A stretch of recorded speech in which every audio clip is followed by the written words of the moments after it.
बाज और बिल्ली की कहानी। एक जंगल में एक बड़ा सा बरगद का पेड़ था।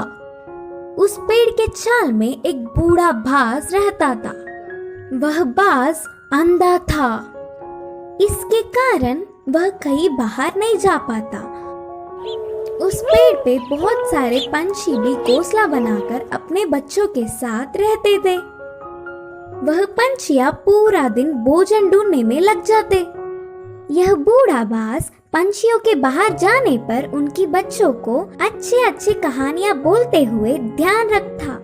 शाम को घर लौटने वाले पंछी उनके लाए हुए भोजन में थोड़ा सा बाज को भी देते। ऐसे समय बीतता गया। एक दिन वहाँ से गुजरता हुआ एक बिल्ली पेड़ पे खेल रहे पंछियों के बच्चों को देखा। आहा, बच्चे बहुत नरम हैं। इनका मांस तो बहुत ही अच्छा होगा। इतने स्वादिष्ट खाने को मैं अपने सामने रखकर पूरा जंगल घूमता रहा। सोचकर उन्हें खाने उस पेड़ पर चढ़ गया। उस बिल्ली को देख सारे पंछियों के बच्चे डर के चिल्लाने लगे। वह आवाजें सुनकर बाज शाल से बाहर आकर कौन है वो करके गुस्से में चिल्लाया।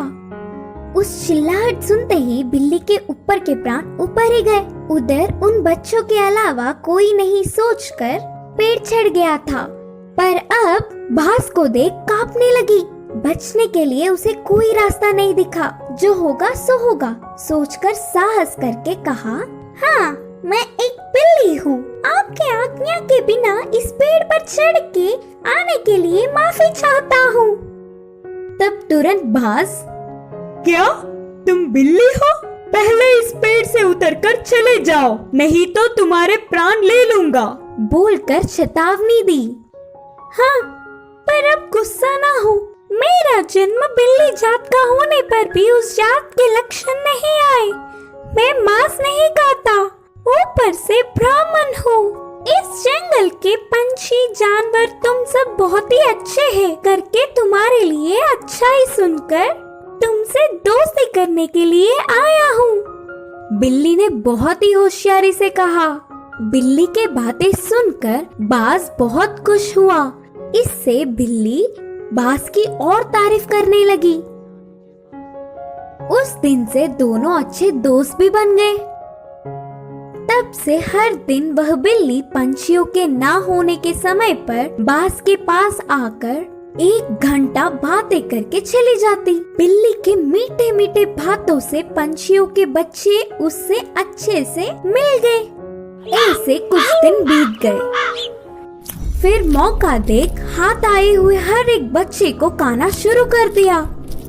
बिल्ली खाने के बाद बिना किसी को दिखे उन बच्चों के हड्डियों को बाज के रहने वाले छाल में फेंक दिया। आगे आगे पेड़ पे रहने वाले पंछी अपने बच्चों को गायब होता देख वह सब एक दिन इकट्ठा होकर बाज के पास आकर अपने बच्चों के गायब होने वाले खबर पूछे। अंधा बाज उसे कुछ नहीं पता, लेकिन सारे पंछी बाज के घर जाकर देखा तो पूरा छाल पंछी के बच्चों की हड्डियों से भरा पड़ा था।